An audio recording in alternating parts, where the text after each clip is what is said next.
It's been a while since you guys have heard a story from me, and somebody reached out to me yesterday and said, how about a story? You haven't told us a story in a long time. So I want you to tell me, I want other YouTube creators, if you watch this video, and people that are subscribed here to the channel, I'd like for you to tell me a time where you really messed something up, and you just, it's one of the scariest moments that you've had to deal with after doing a job, and you screwed something up. I'm going to tell you mine. I was working on a 2017 F150, and I was in a hurry. My boss was pushing me really hard, and the owner of the vehicle wanted a level kit put in. So I had dropped the front struts out of the vehicle and put the blocks on top, bolted them all down, slid the struts and everything back in, and I'm rushing. Another job comes in the meantime, and my boss is like, hey, I need you to get off of that truck, and I need you to go over to this car real quick. The customer is, they're pissed. They just had something done here, and they're accusing us of something, and I need you to look into it. So I get off of what I was doing, and I move over to this vehicle. I forget exactly what it was. It was something to do with the lube techs didn't screw the oil filter on tight enough or something like that. And I'm trying to clean up the mess underneath the vehicle, and I'm not getting paid for it. And my boss was a jerk. He was the kind of boss that if he told you to do it, you just did it. He was the drill sergeant type mentality. Well, in the military, you had to do it. In your workplace, you don't. If you're telling me to do something and I'm flat rate, and you're telling me to do it for free, I have the right to refusal at that point. You don't have the right to tell me to do work for free. If I was hourly, that would be different. But because I'm piecework and I'm not getting paid for this, you actually, as a manager, don't have the right to tell me that this is what I should be doing, because I have the right to refuse work. And, well, I have the right to refuse work I'm not getting paid for.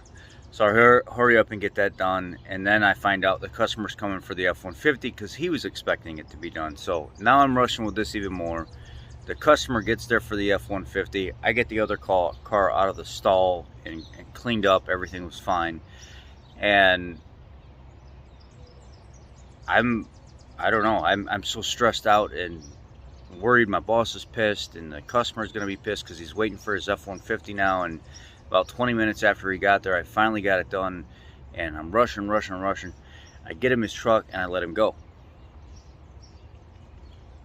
About 2 hours later, we get a phone call at the dealership, and my boss comes across the intercom, and he says, hey, Rich, come to the service office. Rich to the service office. So I go to the service office, and he said, what'd you do to this guy's truck? And I was like, I don't know what you mean. I put a level kit. Yeah, but this guy's saying he's broke down on the side of the road, and the tires all caved in at the top, and it's almost rubbing the top of the spring and everything else. I'm like, oh, shit, man. I knew exactly what I did. I had started the nut for the upper control arm through the knuckle assembly, but I never tightened the nut down. I was being rushed. You know, I didn't know what else to do. I was being rushed. And I went to the parts department, and I was like, hey, look this VIN number up. Give me one of these nuts. They give me like HN1 or whatever it is. Maybe not HN1. Forget what the nut was for it now. And I grab an extra nut. I grab my 18 millimeter socket, my extension, my half-inch drive ratchet, and I rush out there as fast as I can. And my impact, I grab my impact as well. And I think a 10 millimeter socket to hold the stud at the end, where it's got the 10 millimeter spot right above the threads. So I go out there, and a jack, a bottle jack. It's not a bottle jack, the floor jack as well. Threw it in the back of the vehicle, and I went. I took off, found the guy on the side of the road. Sure enough, tires all pushed in towards the spring. And I'm like, fuck, man, this guy could have lost control of the vehicle, and it could have killed him. A lot of bad things could have happened here. And I'm looking at the rim. The rim's not damaged, but the tire's got a little bit of scuffing on it, but it never made it through any rubber. None of the material was there, where it just barely started scuffing the spring. Nothing was wrong with the threads of the upper control arm at all. It looked like literally as he was going down the road, and it was like the bumps in the road was helping jar that nut loose the rest of the way, and finally it did come off, and the tire didn't really do any damage. So I jacked the front of the vehicle up, take the pressure off of that wheel, and I grab the top of the wheel and I pull it back out, pull the control arm down, I took a little pry bar out there with me, take my pry bar, stick it underneath the spring, pull it down into the top of the control arm, start the 18mm nut, and I ended up getting it tight. No issues there at all. A couple days later, he comes back into the dealership and he says, "Hey, we're gonna have to do something about this tire."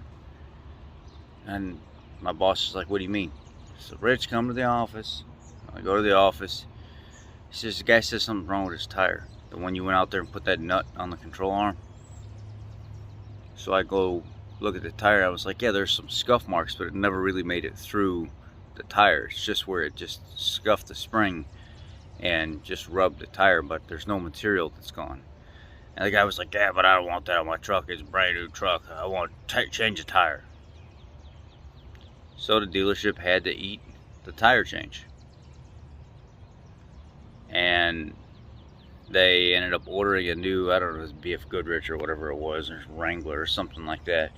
They ended up ordering a new tire for it, and I had to install the tire whenever the tire came in because of my screw up. And since that day, every single time I work on an F-150, no matter how busy it is or anything, I don't ever walk away from the suspension without touching every single component that I worked on over and over and over and over and over again. That could have cost the man his life.